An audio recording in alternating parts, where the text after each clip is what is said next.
तो अभी हम ग्वालियर में थे, माननीय आर.के. जैन जो कि कलेक्टर महोदय थे, उनसे साप्ताहिक वार्ता होती थी अलग अलग विषयों में। तो एक दिवस हमने उनसे पूछा कि चाचा ये बताइए कि सेवाओं के दौरान कौन सी बात सामाजिक तौर पर आपको सबसे ज़्यादा सुनने मिलती थी। तो वो कहते हैं, भैया जी आप किसी से भी बात करिए, सभी की एक ही शिकायत होती थी। संभावना है सभी पुलिस वालों से भी एक ही शिकायत हो कि आप जानते हुए भी कुछ करते क्यों नहीं हैं। आप जानते हुए भी कुछ करते क्यों नहीं हैं, कैसे पुलिस वाले हैं आप। तो उनका कथ्य का सार ये था कि ज्ञान के बाद सदैव क्रिया वांछनीय होती है।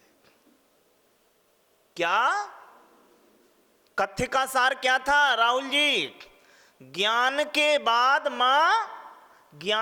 बाद क्रिया सदैव वांछनीय होती है। अब देखिए 2000 साल पहले गिरनार की कंदराओं में एक मुनि विराजमान थे, आचार्य धर्षेन करके। जब उनके पास दो मुनि जो बाद में पुष्पदंत और भूतबली कहलाए गए, आगमन होता है उन दोनों का, तो आचार्य धर्षेन के मां पहले जो शब्द थे, सबसे पहले आचार्य धर्षेन के शब्द थे वो थे जयदु शुद्ध देवता। जयदु कि श्रुत देवता जयवंत रहे। उन्होंने श्रुत को क्या कहा भैया? देवता कहा। जयवंत रहे श्रुत देवता। तो श्रुत भैया ज्ञान जो है वह मां दाता के तौर पे आचार्य धर्षेन के द्वारा प्रशंसित हुआ, पूजित हुआ कि नहीं हुआ बाबूजी? तो श्रुत जो है वो देने वाला है बाबूजी। तो श्रुत क्या देने वाला है, अब आप ये जानिए और बताइए, क्योंकि सभी लोग यहां पर जो बैठे हैं जन्मजात मति और श्रुत के धारी हैं।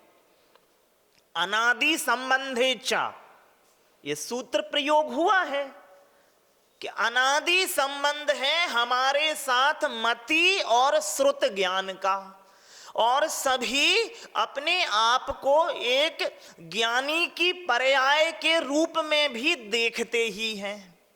तो बाबूजी श्रुत क्या देता है हमारे लिए? श्रुत के लिए जो श्रुत के देने की मूलभूत शर्तें हैं, आचार्य कुंद लिखते हैं, मां नाणस्य फलम उपेक्षा। ज्ञान का फल है उपेक्षा। कल हमने चर्चा की थी, ज्ञानी वही है बुनियादी तौर पे जो चीजों को नजरअंदाज करना जानता है।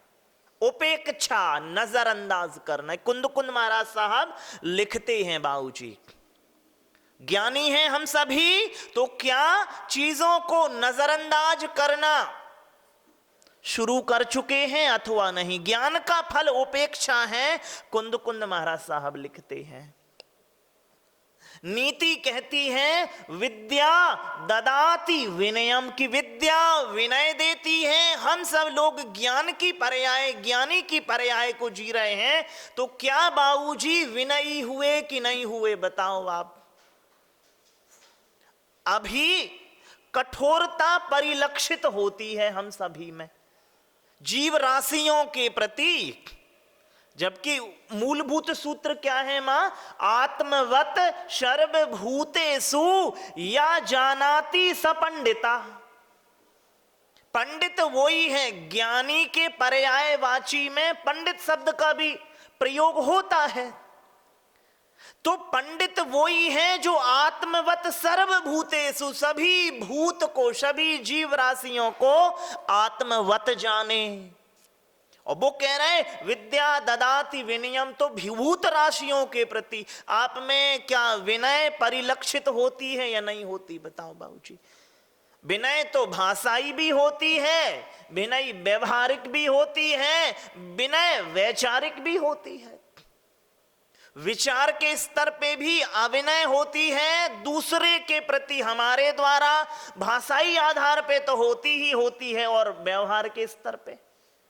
तो विद्या का फल जो है वो, इसका अर्थ हुआ या तो विद्या नहीं है मां, क्योंकि गुण गुणी का संबंध है। बाबूजी आग होवे और उष्णता ना होवे तो आप कहोगे आग नहीं है। नाणस्य फलम उपेक्षा ज्ञान है और उपेक्षा नहीं हो रही है। उन्होंने क्या लिखा महाराज साहब ने, गुरु उपदेश्यो धर्म शिरोमणि सुन राजा वैरागी। गुरु के उपदेश को सुन के राजा बैरागी हो गए। अब वस्तु पदार्थ से उपेक्षा हो गई, अपने से अपेक्षाएं जुड़ गई और परायों से उपेक्षाएं जुड़ गई, है ना। इच्छा निरोधा तपा, ये तप की परिभाषा है। इच्छा निरोधा तपा, बड़े महाराज साहब कहते हैं चौथे काल में ये परिभाषा वांछनीय है, पंचम काल में परिभाषा वांछनीय है अपेक्षा निरोधा तपा।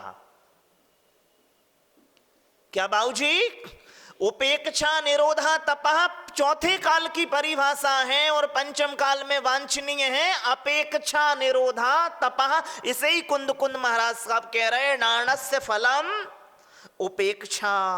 ठीक है कि नहीं है। और नीति ये कह रही है ज्ञान की गुणधर्मिता क्या है, तो कह रहे या विद्या सा विमुक्ता ए, विद्या वही जो विमुक्त करे। तत्संबंधी ज्ञान आपको हो जावे और आप विमुक्त ना हो तो मां, विमुक्ति तो वांछनीय है कि नहीं है बताइए? अनिवार्य तौर पे वांछनीय है। हमारे एक जानने वाले थे, वो कहते हैं, हालांकि उनका बेईमान चरित्र था, एक ईमानदार सज्जन के लिए वो कहते हैं कि यदि ये जो ईमानदार चरित्र के आदमी हैं ये हमारे यहाँ पे सेवाएं देने लगे तो बहुत अच्छा होगा।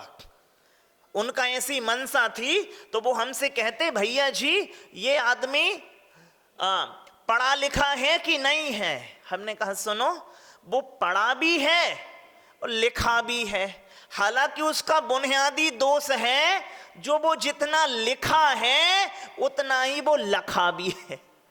वो चीजों को लिख भी लेता है और लख भी लेता है। जो चीजों को बेईमानी तुम्हारा चरित्र है वो लख लेगा तो तुम्हें सेवाएं क्यों देगा?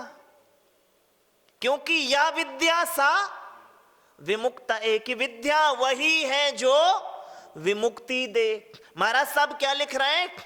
सम्यक ज्ञानी होए बहुरी दृढ़ चारित्र लीजिए। कि सम्यक ज्ञानी यदि आप हैं, हालांकि हो ही गए हैं, सब मान के चलते हैं, तो जब सम्यक ज्ञानी हैं तो चारित्र क्यों नहीं ले रहे हैं आप? इसका अर्थ है या तो सम्यक ज्ञानी नहीं है या ज्ञान जो है वो सम्यक की पर्याय नहीं है,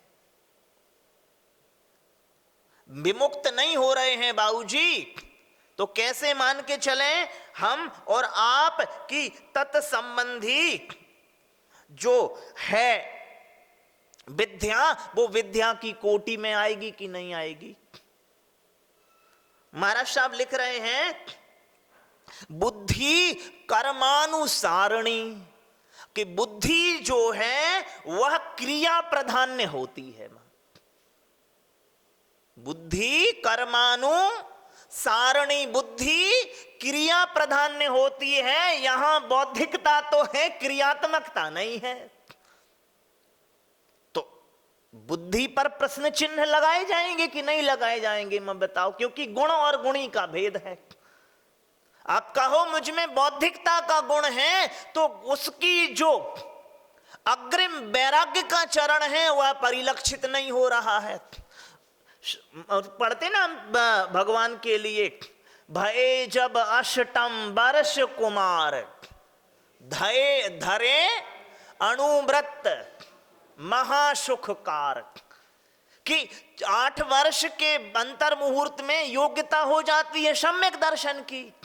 तो जैसे ही भगवान भाई जब अष्टम वर 8 वर्ष अंतर मुहूर्त के हो गए भगवान, तो धरे अणुव्रत। यहां तो 80 वर्ष अंतर मुहूर्त के होने वाले हैं, और अणुव्रत। अब महाराज हम तो परमाणु व्रत की चर्चा कर लेंगे, लेकिन अणु व्रत की चर्चा नहीं होगी। परमाणु से अच्छा है आप अणु की चर्चा करें बाबूजी। क्यों? क्योंकि नीति ये कह रही बुद्धि कर्मानुसारणी, बुद्धि क्रिया प्राधान्य होती है बाबूजी। तो मैं आपको कह रहा हूं अपने उपस्थित ज्ञान पर प्रश्न चिन्ह लगाएं। जो मैं जानता हूं क्या वो सच में ही जानता हूं कि नहीं जानता हूं? क्योंकि जानकारी ज्ञान नहीं होती बाबूजी।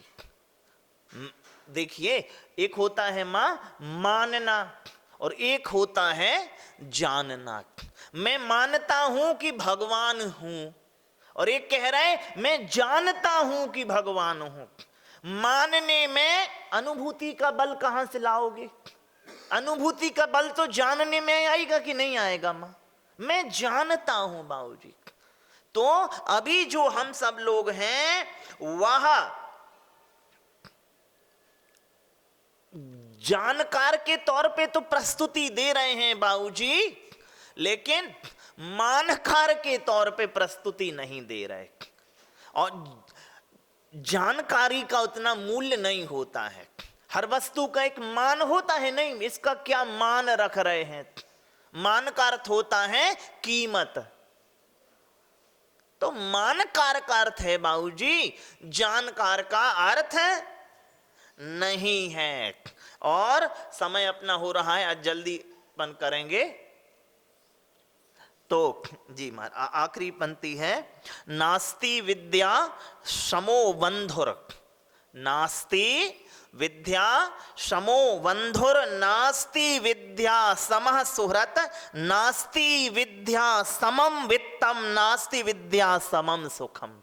कि विद्या के समान तो कोई बंधु नहीं है और ना ही मित्र है, ना वित्त है कोई विद्या के समान, और ना ही विद्या के समान कोई सुख है। तो बाबूजी जब विद्या के समान ना सुख है ना वित्त है, और हम सब विद्यावान मानते हैं खुद को, और फिर भी विपन्न देखे जाते हैं सुख के रूप में। विपन्नता है, संपन्नता नहीं है। इसका अर्थ है कि विद्या नहीं होगी। आखिरी बात, हमारे एक मित्र हैं सौराष्ट्र बंधु हैं, उनकी सौराष्ट्र प्रेमी हैं वो। तो वे कह रहे एक दिन, भैया जब जानते नहीं थे हमारे यहाँ तो समय सार प्राधान्य है। हमने कहा सुनो, हमारे यहाँ समय सारी प्राधान्य है। समय सार प्राधान्य एक बात है, और समय सारी प्राधान्य दूसरी बात है। तो सभी से इस तरह की मुझे अपेक्षा होगी कि आप सभी लोग विद्या है तो विनय लावें, और विद्या है नाणस्य फलम उपेक्षा, कि ज्ञान है तो उपेक्षा पैदा करें। पुनः उसी सूत्र का दोहराएंगे, ज्ञानी वही है जो चीजों को नजरअंदाज करना जानता है, अन्यथा नहीं। बोलिए पूज्य मंगलानंद सागर मंगल सागर मुनि महाराज की जय।